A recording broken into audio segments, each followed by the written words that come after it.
Welcome to GovCon Unscripted, where we dive into the unfiltered stories and strategies from all around the world of government contracting. Join host Chelsea Roberts as she explores how to navigate, thrive, and win in this complex but lucrative industry.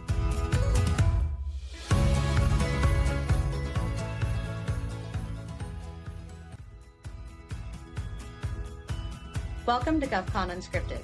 This is your host, Chelsea Roberts. Today's episode is a part of a series that we're calling Success After Service. We're featuring brilliant minds with wisdom to share from throughout the federal ecosystem, folks that served in the military and have transitioned out and found some success after their time, either in federal or military service. I hope that you enjoy this episode and the series, and if you haven't yet, don't forget to like, subscribe, and share the podcast with your friends.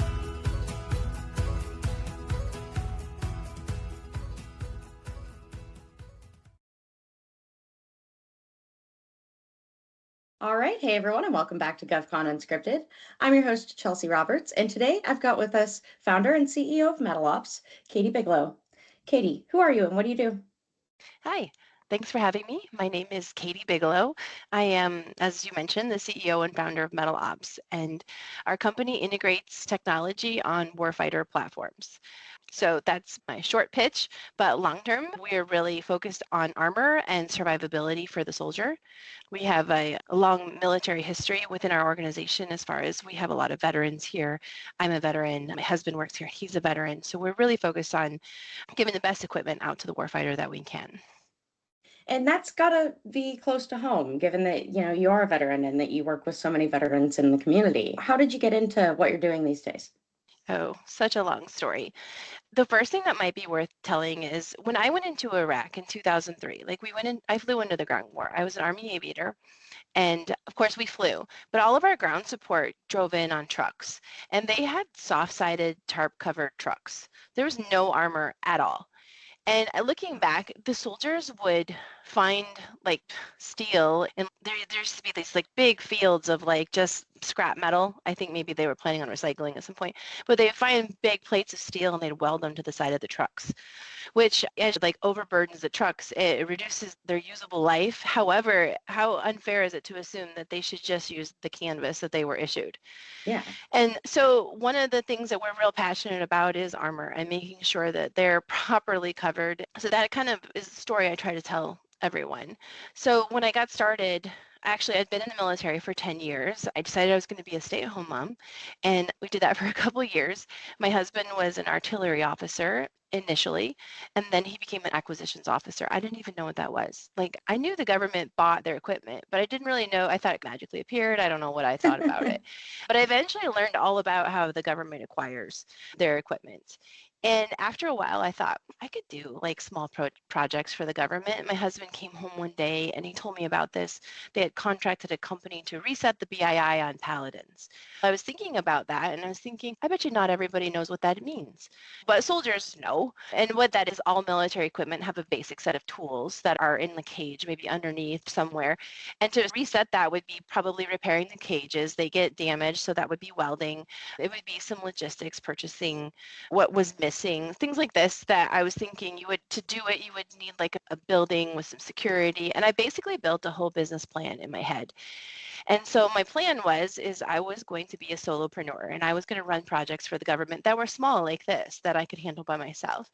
Eventually, I told my husband all about it and he didn't think that was a very good idea. He said that government contracting was risky and we should not do that. But fast forward a couple of years, I didn't know how I would do it anyway. I had a lot of children. I had a special needs son who was highly involved with his care. And this was just a pipe dream that I chewed on while I lived the busyness of my days. So fast forward a couple of years, my husband had to retire because our special needs son was very fragile and he couldn't be moved. And the Army said, if you can't move, you need to retire. And so he retired and got a job in industry. And he came home one day and said, that business you always talked about, I think you should do it. And so I started my business. I had a big life event, so there was a big pause. And then when I won my first contract, it was exactly that. I won my first contract with Tinker Air Force Base. It was a STEM program where I distributed funds on behalf of the Air Force. It was like a month-long project. I made basically no money on it, but it was my foot in the door. And that was in 2015. And so within about 8-9 months, I had more work than I could do by myself. And so my husband quit his job and joined me. And then we hired one more person and we hired one more person. And eventually we didn't fit in the front foyer of my house anymore. And so we moved to the basement. And eventually we kept going. And then we had 12 people. And it was weird having all these people in my basement. and, and so we bought a building. And I looked at the building and I thought, how are we going to fill up this giant building? We bought like a 7,000 square foot building. Maybe bigger. We bought more like a 10,000 square foot building. Anyway, and we only took up like a fraction of it. And now I laugh because we have 3 buildings. We're looking at our 4th building. We've opened an office in Alabama, and our building is full. And in fact, until we bought our 3rd building, we had like people lining the hallways. I feel really bad. It was a short interim period where we had like a bunch of interns lined up in the hallways at desks. And don't tell the fire marshal. Anyway, we got it sorted out pretty quickly. And so now we have about 65 people, and we have 3 buildings and the 4th one in Alabama. And yeah, that we've just used that same model we started with. We just grew little by little. We reinvested, and the government has trusted us with bigger and bigger projects. It's funny because I wanted to be a program management company, but we kept getting contracted to do engineering work. And initially I had this great couple engineers that would like moonlight for me. We had made sure we had an agreement where the companies they work for knew that they were going to work on the evenings and do little projects for me. And the government would give me like a picture on a napkin and say, hey, could you just build this and deliver it? And I was like, sure, why not? Like I learned pretty early on not to say no to anything. And so eventually those engineers became full-time staff. And so now I think we have 30 engineers on staff. So arguably we're an engineering company because we have way more engineers here than we do program managers. So that's how we ended up to today. Wow. And so are you doing manufacturing? Are you doing production? Or are you really doing just more engineering and design services? Yes, all that stuff.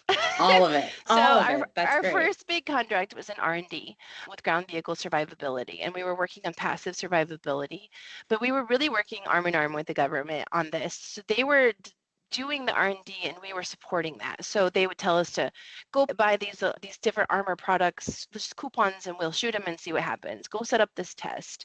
And then those projects just got bigger and bigger over time. And then some of those projects went from R&D to programs of record. And one of those programs of record now is reactive armor tiles. And so we bid on reactive armor tiles, and it was it was a small business competition, I think. So not quite full and open, but it was a large competition and we won. And I think part of the reason we won is we knew how to price it. We knew all the roadblocks. We had done a lot of work along the way. So we do have that production contract. We do a lot of like R&D level manufacturing, some in-house, a lot out. We do a lot of subcontracting and teaming. And then as things make sense over time, we've pulled them in-house, or we're actually in the process of buying one of our suppliers. We do that manufacturing, and we've learned so many lessons. Manufacturing, like when I got started, I didn't know what a PO was. I was the Army pilot. Like Yeah. I had to Google purchase order. And I used like the MS Word template initially, and now probably we send out hundreds of POs a year, and I actually don't send them out at all. That's not my job. But we've really grown in that area. But then we've also continued and grown the engineering. And some of those engineers that started out with us, I'm humbled by their willingness to put their faith and hope in us, because they were senior engineers in our industry. They were known. They had been on all the major vehicle platforms at different jobs in different large businesses. And what they wanted was someplace where they weren't treated like a number, where they wouldn't be laid off the next time there was a little downturn. They didn't have all the bureaucracy. And we didn't know at the time, but we were attracting some pretty amazing talent. So I have a team of engineers that can design like an entire vehicle. And they recently designed like a Class 8 truck. They designed a combat tank type vehicle. We're currently working with XM30. What we're doing is we're building a generic turret for the office so that they can integrate software and hardware while they're waiting for those other big OEMs to come up with their vehicle designs and all that. And it's pretty cool and pretty exciting that we get to be a part of it. We're not a major OEM like they are, but we get to do something pretty meaningful. And our engineers are perfectly capable. Yeah. That's highly impressive. And it just brings my mind in so many different directions. And I'm going to start with the classic question of how are you doing that R&D, and how did you find traversing that valley of death into program of record experience? Oh. We're still trying to figure that out. If I had a playbook, I probably wouldn't sell it, but because right now we're doing internal R&D with drones. Drones has become clearly a necessary part of the battlefield, and so we're doing all of our own self-investing there. And then we've been able to sell from the test aspect and things. But I think our situation was unique, like with reactive armor tiles, because it's not our own IP, it's the government IP.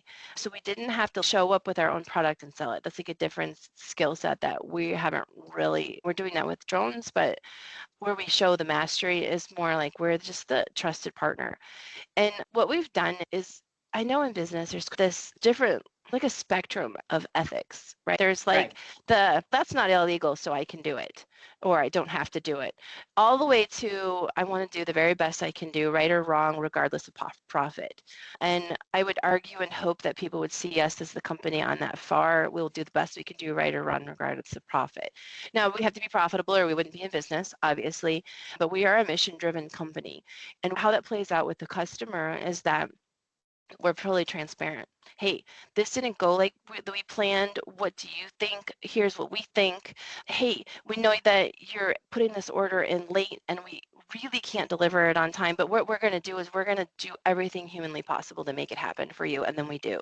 And so we've built this like trusted relationship over time, and it takes a long time to do that, especially when we're working like with government customers, because especially now they're usually just a circle on a screen now. So it's really hard to build that relationship. But I think we've done that where we've, hey, you know what, this happened, we were able to recoup some of the money on that, and then that's going back to the government to use for other programs.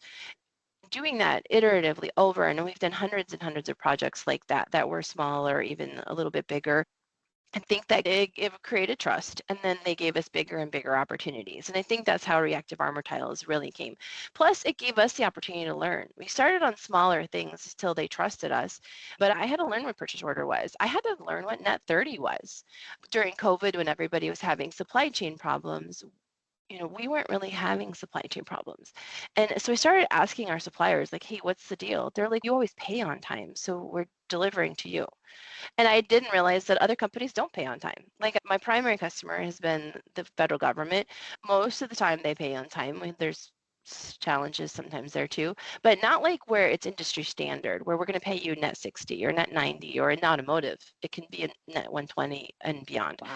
So we realized that we had just, through trying to do the right thing and trying to just do what we said we would do, that's really been to our benefit over time. And it hasn't always backfired a little bit, like a few times, but we still hold to that, or we still very much hold to that. Like we would rather have things go south and know that we did the very best and we did the right thing no matter what. And we've had that as we've learned.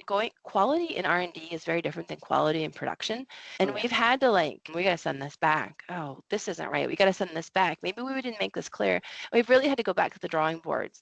And our quality meetings used to be like a quality manager, it was an engineer's additional duty, and then several of us supporting her. And now our quality meetings are like 25 people are sitting in this meeting because quality has become such a big deal for us. So we've really had to learn a lot over time. We're big on lessons learned. So every time we make a mistake, we sit down, we talk about it together. What do we do? How can we fix it? How can we make sure that it never, ever happens again? And then what we've done is we've really built that into process. We are a process-driven company. And I remember early on, I did the Goldman Sachs 10,000 small businesses, and they wanted us to capture process. And I was like, I don't have any process. I don't even have any idea how to do that. And now I can see we have process for every function in the company. And if we don't, I'm like enthusiastically chasing it down and trying to build process into it so that we can scale and so that we don't make mistakes.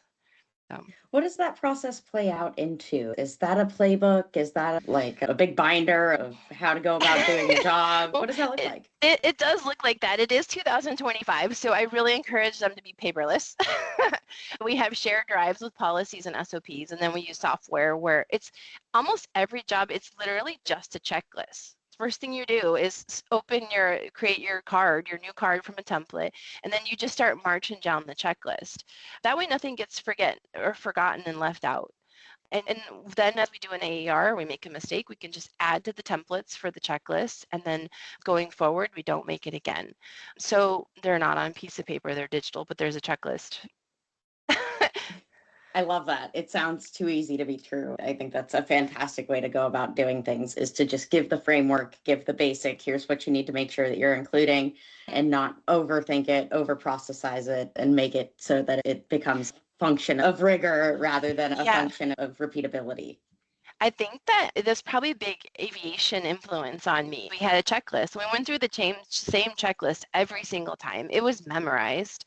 We could have done it without ever looking at it, but we always had to look at it so that we didn't miss anything. And the difference between like risk and safety in aviation is life or limb, but it still is just as meaningful in business. Where cost, schedule, and performance is, it might not be life or limb. We don't do well and we lose revenue, then we can't support the people who work here and they can't support their families, and our subcontractors can't support their families. And while no one will probably die if we don't follow one of our checklists, it still could have catastrophic effects. And so we take that aviation mindset. And in fact, now that I think about it, we have quite a few aviators that work here too. And so we were taught to be very process driven.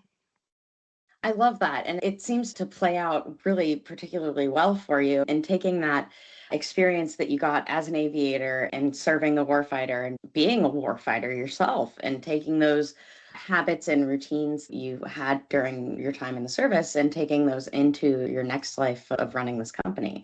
That's, I think, one of the most valuable lessons that folks can really realize and take from their time in the service or working for the federal government, is that there are a lot of things that you learn that are transferable. And I'm curious, what else did you find was transferable? If you didn't know anything about acquisition when you were in there, how did you take that experience that you got and learn about it on the outside? I hate to use the G word because I feel like it's really overused, but the Army, if anything, developed grit in me and a lot of the people here. I was usually the only female in my unit, or the only female aviator. Maybe there was another one, maybe not. It was a very competitive world. I think commercial aviation is not like that. I think commercial aviation is very safety focused, where in my experience, Army aviation was very competition focused, and it was brutal. Not to mention, we were in medevac, so everything we did was like life or limb. We never, unless it was training, we didn't just wander out to the aircraft and have a nice flight and all that. It was, you had to run it up as fast as you could. I don't know if anybody knows this, but when you're a medevac pilot, you fly at the highest speed the aircraft will go without getting into red zones. You just bump it up right to like right below the red zone, and you push the aircraft as hard as it will go, because someone's going to die if you don't get there fast. And I spent 2 years in combat.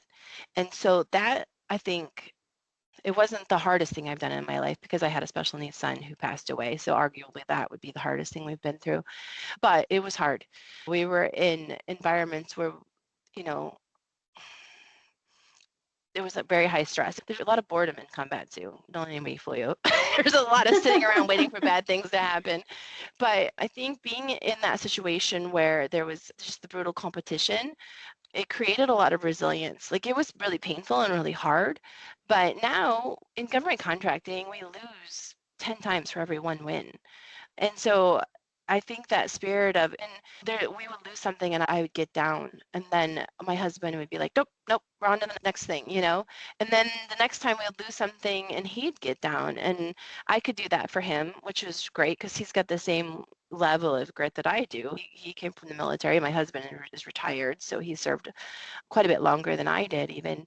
And so I think that level of resilience is necessary for an entrepreneur, because I always call it like pushing boulders up hills. That's what we do as an entrepreneur. Or it's just one roadblock after another. Who knows what will happen today, but there will be a roadblock. Like right now, our major roadblock is like government shutdown. Okay, what are we going to do? And we're trying to figure out how to overcome the challenges that are created for us by that.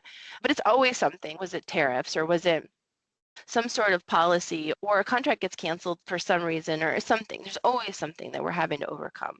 So I feel like that's very much the mindset. And I think too, there's a level of like trust and camaraderie that we get from the military. In spite of what I went through, we still have that like culture. We're about 25% veterans here. There's a lot of veterans. We just attract our people. And we're able to have, nobody fights and nobody's disrespectful, but sometimes it's very blunt, to the point conversation that not everybody can stomach. And I think that here they can, because they know that we're all pulling in the same direction. I think that's another thing, is really that we all have the same mission here. And we talk about it at every meeting, like, how does this impact the warfighter? And how, in we know who they are and what they look like because we were there. I've seen soldiers sleeping on tanks outside of the chow hall. That's totally normal in the world that I came from. And many of the guys and girls that I work with, we have both. And so I think all of that too makes it, I hear the other people that aren't veterans using a lot of military vernacular and things like that because of the exposure. And I think we all arguably are American patriots though. And I think that is very much stems from military, but you don't have to have served to have that too. That's incredible. And that level of grit that it takes to continue being a company owner, to continue being a CEO, and to start really taking it from you to many is the challenge. It's absolutely pushing boulders up hills. I love the way that you said that. It's constantly a seemingly endless battle, but the wins are so rewarding. And it's so motivating to be able to serve the warfighter, to be able to bring that mission to the point of being fulfilled and to be able to support them in being able to fulfill their mission needs is absolutely one of the, hands down, one of the most rewarding things that I've ever done in my career. So I think it's transferable. And I love the fact that you've got folks that are veterans and folks that are not veterans that are coming together to solve problems for that warfighter and for the mission that ultimately you're serving. But that's incredibly inspirational how big you've been able to grow this. Yeah, thank you. I'm pretty excited and humbled. Every time we do like an annual company offsite, and ours was last week. And like we used to fit that in a tiny room, and now we had to take out the tables so we would fit in the room. I and love that. So it's very exciting. Yeah. And so, I guess, what are some of the biggest challenges that you're facing? And you mentioned one right now, government shutdown. That's a roadblock for everybody. How is that impacting your business? We can't bid on anything. We had a bunch of proposals in the pipeline. Their due dates have come and gone. We couldn't get the safe site, the way to submit them where we weren't just emailing them. And so we're just sitting here trying to figure out, are they going to extend it? We think they'll extend it. Should we keep working on it? What if we're just not quite, there's a lot of uncertainty. We've had some issues with approval of first article testing so we can move on to production. We think we overcame that. We found enough people working to do that. Will somebody approve this invoice? And so we've had to be pretty creative and scrappy about finding the right person that's authorized to do that maybe doesn't normally do that because the normal person isn't there. So that's it. But what is really most important right now is our pipeline. If we're not growing and working on our next opportunities, we're good for a while. We have contracts playing out and all that, but it causes a certain amount of consternation. Yeah, I bet. Yeah. And the good news is we're at a place in a lot of our contracts right now where we don't need a lot of government guidance because we've had all that. We've had many meetings. We know what we're supposed to be working on. So we're just plowing ahead, hoping they'll come back soon. But like our normal meetings that we have that have 20 customers in them have 2 that are wearing a uniform kind of thing now. And yeah, the uncertainty is what's causing some challenges and the unavailability to sign off on things. So I do think, though, that's not an excuse. We need to find a way to work anyway, and we're not going to slow down. I think that there's been a lot of uncertainty in general with the current administration. And I think as taxpayers, we can all agree that we need to be more efficient. We're sitting back to see how that'll all play. But the tariffs was a big concern for a minute. I think I was on travel when we first heard about it. And by the time I got back, my contracting officer or my contracting manager had already gotten on the phone with their contracting officers and made sure that we had plans in place if it impacted us. We buy America anyway. We're mandated to.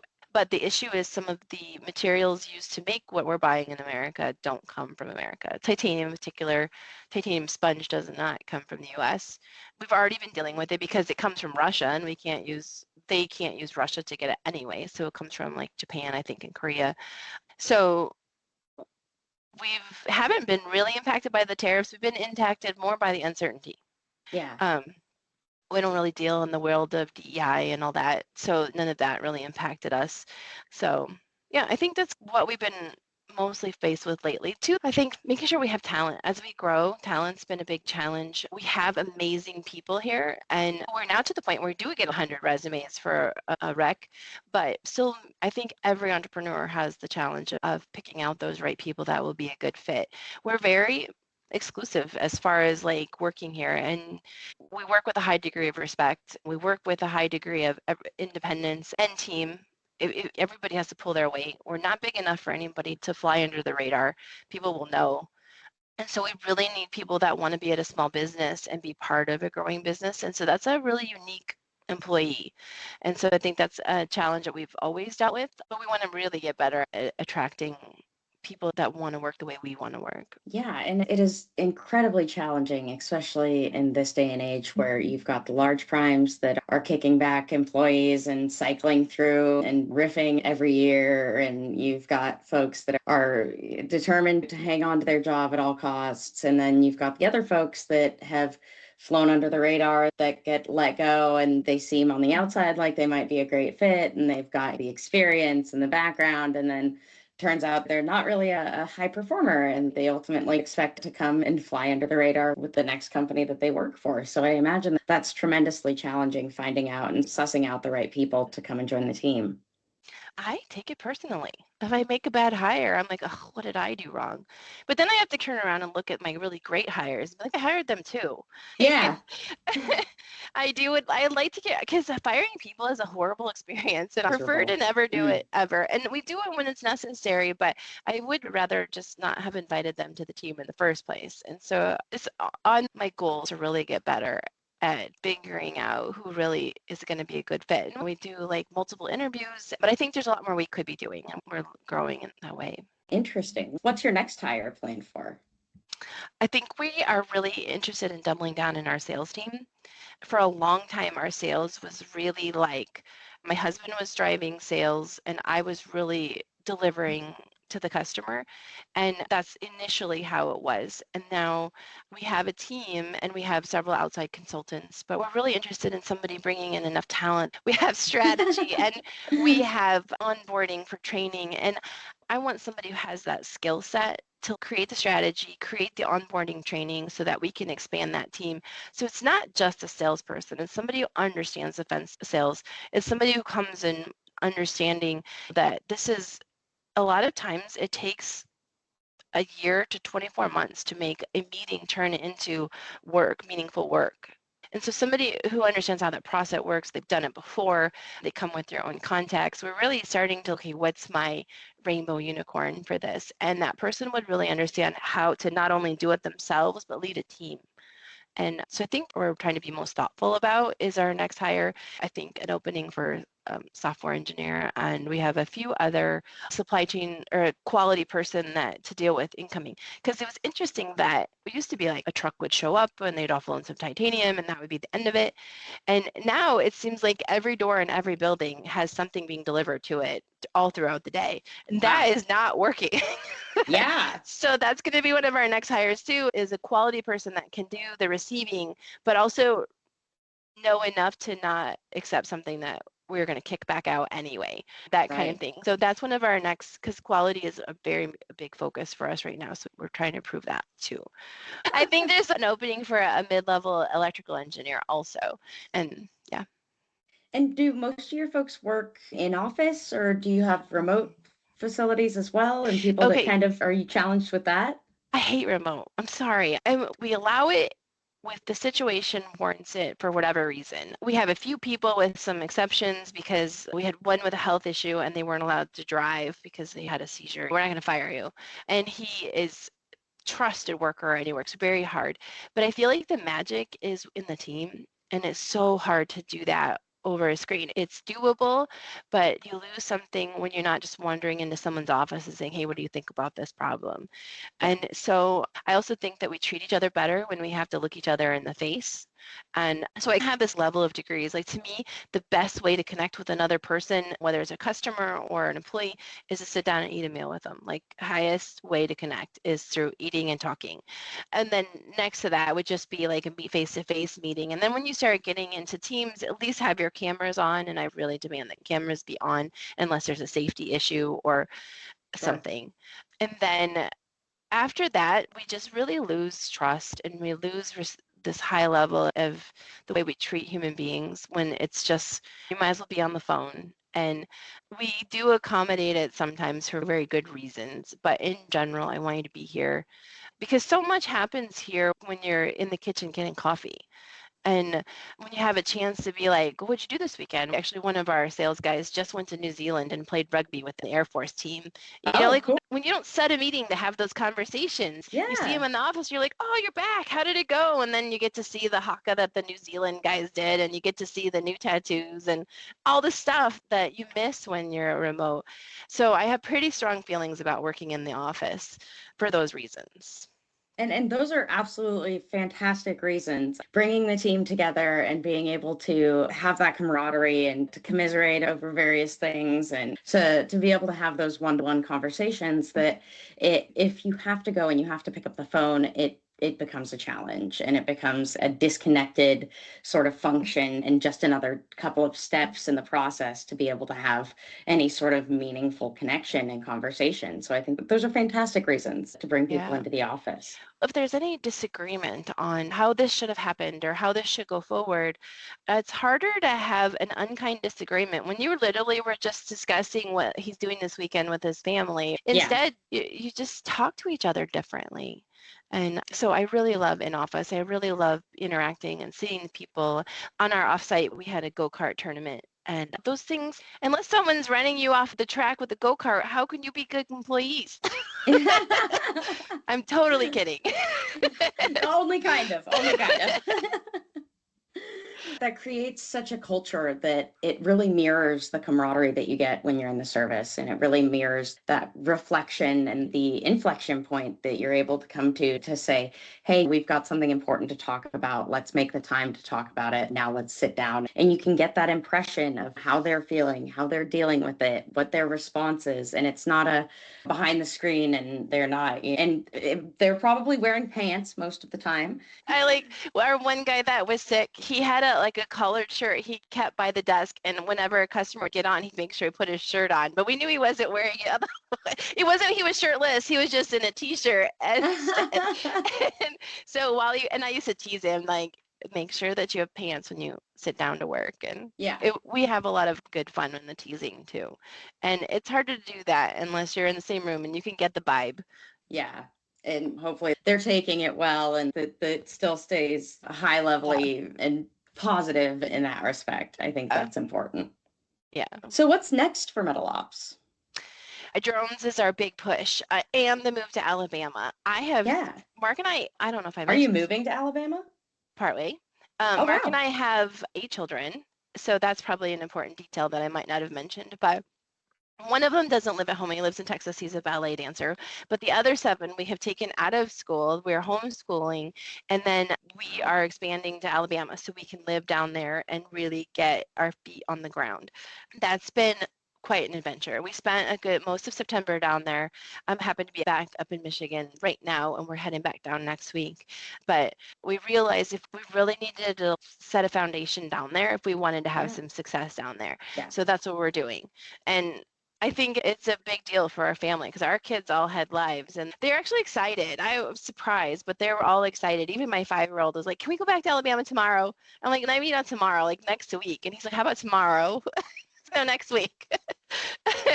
They're really excited about the adventure. We're getting the opportunity to grow together more as a family. We're more connected and relying on each other more than all going our separate ways.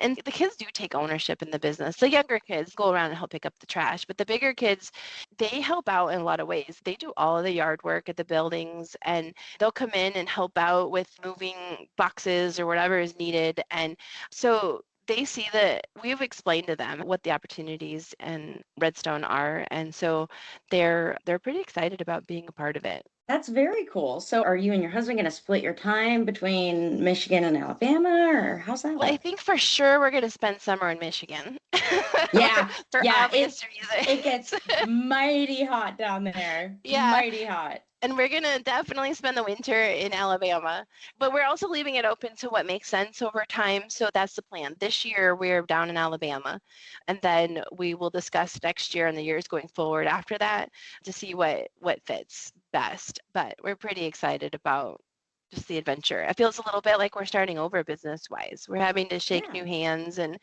meet new people. In Michigan, when we go to a defense events, we know most of the people in the room. And in Alabama, we've been going and we don't know very many people in the room. So we're having an opportunity to get to know people. And everyone in Alabama is so welcoming and Oh, yeah. it's been delightful to get to know new Yeah. people. Yeah, it's been a fun adventure. And then the drones was the other next thing. We bought some drone IP about a year ago. A company was getting out of defense, and so we bought that IP. And then since then, we have iterated and iterated. And so now we have some offerings that are unique compared to a lot of people are selling drones. But we have some pretty unique offerings, as well as US made motors. So we have our own motor patents, and most motors are bought overseas. So yeah, that's a big part of what's next. As we're watching the landscape with the administration change and how they want to do defense, we're really like looking to see how we play into that. It used to be that either IRAD money came from internally or the government funded R&D, and now we're hearing very much that the government wants to see VC investing in R&D. And we're actually in the process of having a conversation about with a large OEM on how to do that and how that might look. Not necessarily for equity in the company or anything, but for equity in a particular product. And that's been new for us to understand because we want to stay relevant. As we look at AI, how does that play into what we're doing? How do we maintain cybersecurity but still stay relevant? We have to stay on the edge of this. If we try to do things the way it's always been done, we'll get left behind. So we actually have a whole team dedicated within the company to how AI can properly be used on our end to speed up what we're doing, but also maintain the level of security and things that we need. So that's been really interesting to watch. And we have a few people that a little bit like, oh, I don't trust that AI. Yeah. So Oh, yeah. we're having to work around that and be like, hey, but look, you could just do this little email.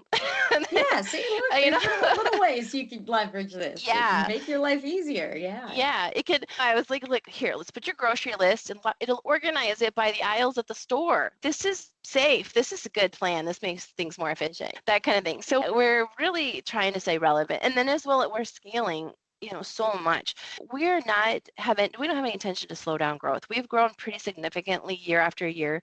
Occasionally we have a flat year, but then the next year we double in size again. And how do we get to be more mature? How do we take care of our employees better? We've recently expanded time off. We've recently expanded 401ks, and we've added more family to the insurance and things like that. So we're working on really how our employees are going to be happy, adding training. When you bring in Gen Zs, they have different wants than baby boomers want in a workplace. And how can we connect with both of those things? So we really try to, what career path do you want? We bring in a lot of interns and we grow them from seniors in high school, basically. And then we work with them all the way through college so that when they start, they're already ready to go. So we have a lot of things in the works. Wow. Just to start on Alabama, I've been there, I've been immersed in the environment, and it is one of those places that hands down, unquestionably, you have to be there if you want to work with the folks.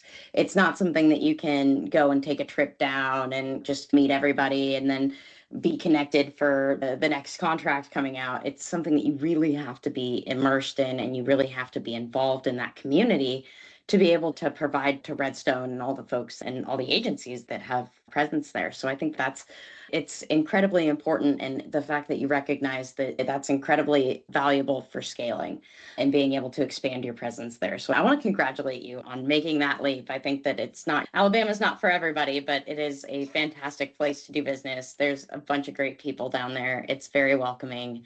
It's a great community to be a part of. So I'm excited for you that you get to do that. I did check. They said it's too far north for most alligators, so we're probably pretty good. Yeah.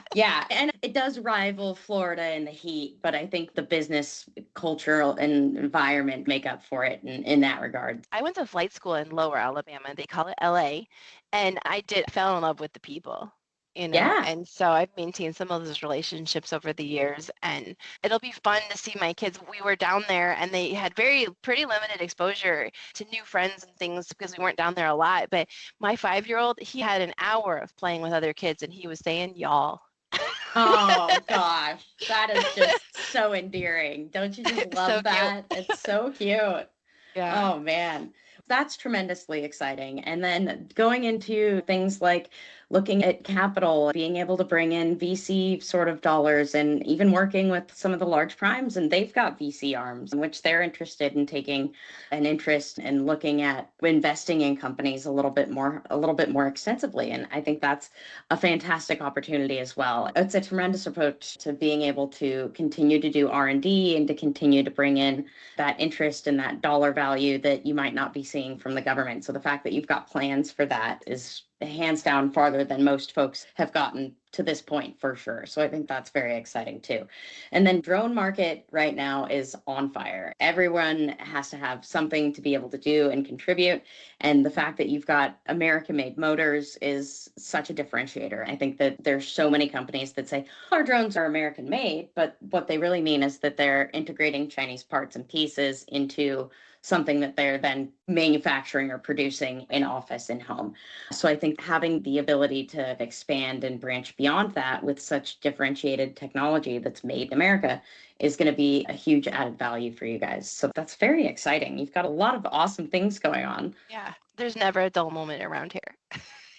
And I'm sure that's what keeps it keeps the culture alive, it keeps work interesting, and it keeps you involved in wanting to keep running and growing the company. Yeah. Yeah.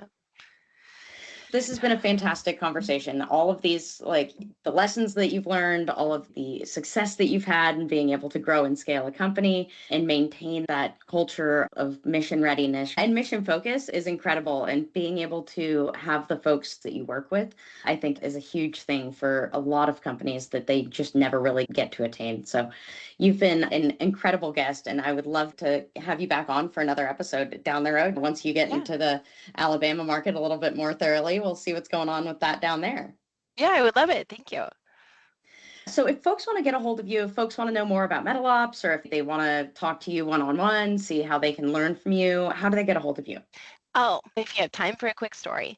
Mettle, not everybody knows it. It's METTLE. And then the website is METTLEOPS.com. But I had a special needs son, and he was in the hospital a lot for several years. And one day the family life folks came around and they wanted to know the word that best described my son. And I had days to think about it because we were in the hospital. When they came back, I told them that his mettle, because he'd had 26 surgeries and he just kept a smile on his face as much as he could, and he was so strong, and his character and strength of spirit were inspirational. And so when we named the business, we didn't know that we were going to lose him, but we talked about, like, how could I honor him? And so that's why we named it Mettle Ops. And so it's not because we work in metal, METAL, it's because it's in honor of my son. So it's metallops.com, and there's connections there. And we're on LinkedIn and all the stuff too. That's an incredible story. I love that. The fact that you've brought that legacy into the naming of the company and carrying that forward is just heartwarming. I love that. Thank you. Thank you so much, Katie. This has been a fantastic conversation. And like I said, once you get situated and a little bit more experience down in Alabama, would love to have another conversation. I'm sure you'll have a drawl and everything will go. Maybe. Hey, y'all, and all the things. Thank you again. And everyone, for those listeners of GovCon Unscripted, don't forget to subscribe and share with your friends, get this podcast out there a little bit further, and get Katie's story out there, because Mettle Ops is a fantastic company and a fantastic story.